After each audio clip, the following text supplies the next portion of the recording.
In Brooklyn, to be the captain of the tennis team in those days was like a tough guy from Brooklyn playing tennis. It was a strange feeling at that time, Kind of like, okay, let's switch it up. Okay, so geek and nerd culture, how it's pretty cool to be a nerd now, like esports is a thing versus growing up, or being into comic books, which was not that cool for me growing up, is cool now, or even Marvel, which is in the mainstream. Well, Marvel is owned by Disney, so they have to be trendy. Well, it was even then, prior to Marvel, Disney buying them, Marvel was on its way up because of how Blade did. So what does it really mean, the nerd culture? You're talking about a culture of people being kind of nerdy and into themselves. They're the geeks, the outcasts, no one talks to them in high school. D&D wasn't cool back then. Now it's a freaking cool thing. It's like really cool. Okay, I want to talk about that first. Hi guys, welcome back. Okay, so let's talk about geeks and nerds. When I was in high school, I was part of the popular group, Sorry Not Sorry, and the geeks were really just the outcasts that would read mangas and comics and like all this shit in the background. Also, I really didn't care about the outcast community, but we always thought about them because it was important to get the senior vote, because that's how I became senior president. You had to talk to everyone, and yeah, it was very weird. I actually felt bad for them at one point because everyone would make fun of them. And I felt really bad. I'm like, these kids are just trying to express themselves in their own way. You don't have to dress up in cosplay like every day to school, it's their opinion. And then after a while, when I got into college, like that became really trendy after Stranger Things. I don't know if you remember Stranger Things made Dungeons and Dragons really trendy, because that was kind of like the base for season 1. Mm-hmm. And that's kind of like where it all exploded. That and the Marvel and DC revolution. I'm a DC person, team Harley Quinn and Joker all the way. Mm-hmm. I'm not really into Marvel. Now, my opinion of it is that nerds are always cool in school, because if they were usually the smart kids, and the smart kids always could get a certain amount of play or a certain amount of attention because their grades were so high. There was always, I happened to be, I may not look it, but I was actually kind of smart. So when I did well in school, I did have a lot of females who wanted my notes or wanted to study with me or things of that nature. It was always for a purpose. It really wasn't because they loved me. They just said, hey, Jeff, can you help me with school? Can you help me with this class? So yes, there was some benefit to being a little bit nerdy, but I really didn't have that nerd look. I still kept kind of a long-haired, athletic look, but I was kind of nerdy in school because I figured... Like you were like the hybrid back then. He was the jock athlete. Yeah. For me, I was the popular nerd. Like I would always, I was really freaking smart. I had the highest GPA at my school, 4.12 GPA in high school, and I had a 2-page resume back then.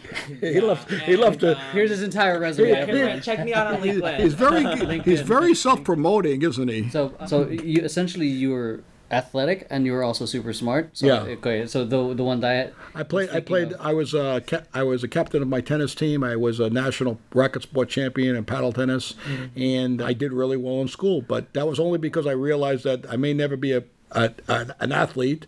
School was an alternative that I felt was very, very viable, that I might do something with my education. I might not ever make anything with my sporting ability, but I was good at these things.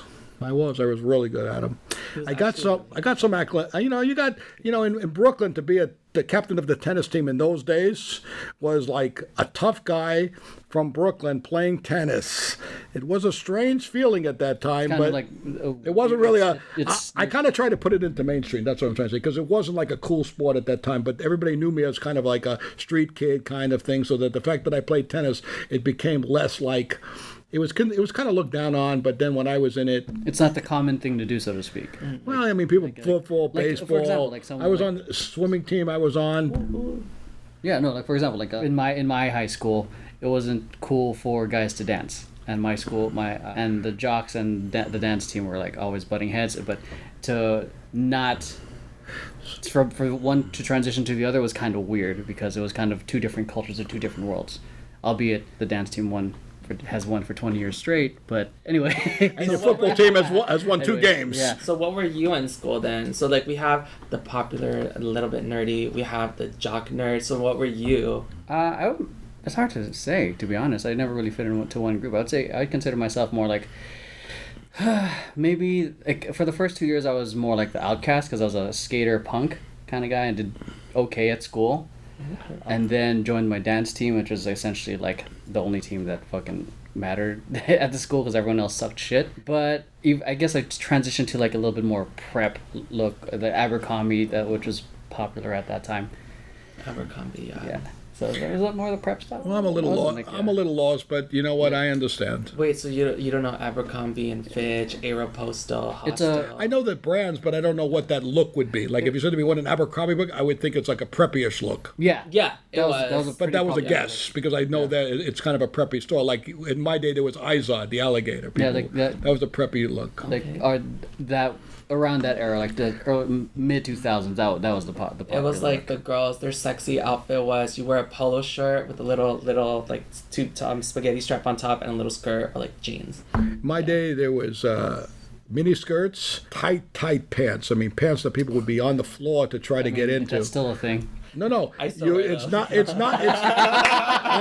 It's not true. Skinny jeans. Because when these girls would wear in Brooklyn when I you're was a talking about kid, the girls, I thought. when they would wear. I know. I was Skinny jeans. Look at my pants. They're so When, tight. when girls would wear pants in Brooklyn, you'd knock on the door. The mother would open the door and they go, "Hey, she's getting dressed right now," and she'd be lying on the floor trying to stretch these pants over her waist, screaming like pushing. They were so tight, it was unbelievable what they were wearing in Brooklyn. I would think they would need to put Vaseline on their waist to get them up. Yeah, that sounds uncomfortable. That's what they were wearing in my days, and a lot of makeup. Holy Jesus, there was makeup all over the place. Oh my Lipstick. God. It was kind of the old Brooklyn. That was an old Brooklyn way.